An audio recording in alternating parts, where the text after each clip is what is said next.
Now these are the laws which you are to put before them. If you get a Hebrew servant for money, he is to be your servant for 6 years, and in the 7th year you are to let him go free without payment. If he comes to you by himself, let him go away by himself. If he is married, let his wife go away with him. If his master gives him a wife, and he gets sons or daughters by her, the wife and her children will be the property of the master, and the servant is to go away by himself.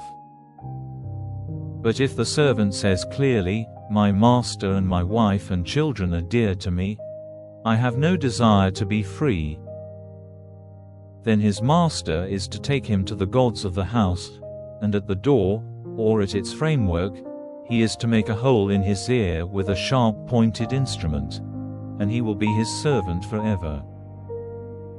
And if a man gives his daughter for a price to be a servant, she is not to go away free as the men servants do. If she is not pleasing to her master who has taken her for himself, let a payment be made for her so that she may go free. Her master has no power to get a price for her and send her to a strange land, because he has been false to her. And if he gives her to his son, he is to do everything for her as if she was his daughter. And if he takes another woman, her food and clothing and her married rights are not to be less.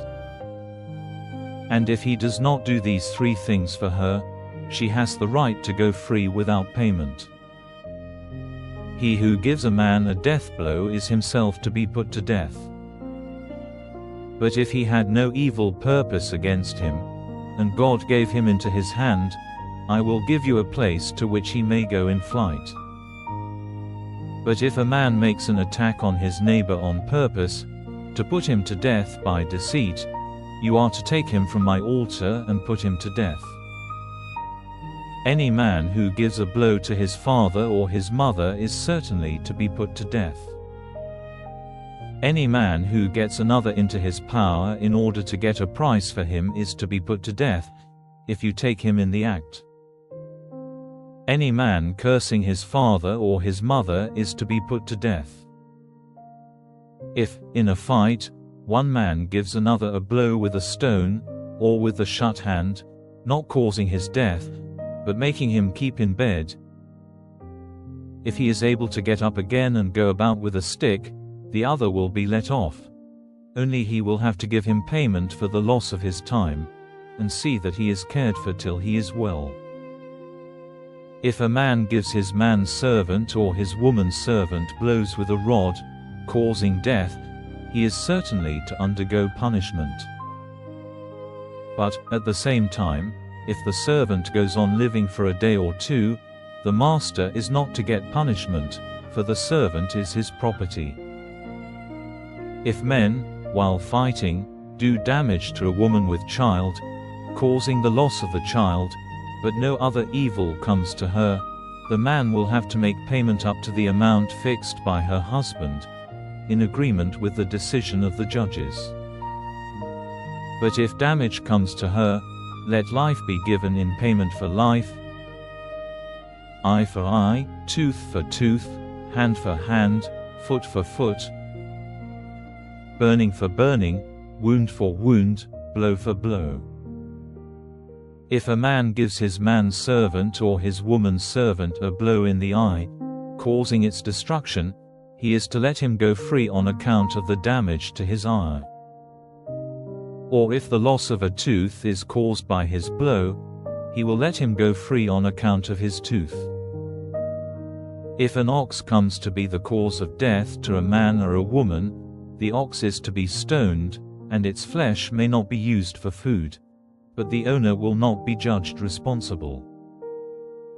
But if the ox has frequently done such damage in the past, and the owner has had word of it and has not kept it under control, so that it has been the cause of the death of a man or woman, not only is the ox to be stoned, but its owner is to be put to death. If a price is put on his life, let him make payment of whatever price is fixed. If the death of a son or of a daughter has been caused, the punishment is to be in agreement with this rule.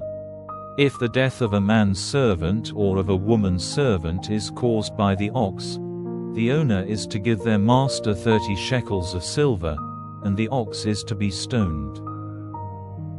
If a man makes a hole in the earth without covering it up, and an ox or an ass dropping into it comes to its death, the owner of the hole is responsible. He will have to make payment to their owner, but the dead beast will be his. And if one man's ox does damage to another man's ox, causing its death, then the living ox is to be exchanged for money, and division made of the price of it, and of the price of the dead one. But if it is common knowledge that the ox has frequently done such damage in the past, and its owner has not kept it under control, he will have to give ox for ox, and the dead beast will be his.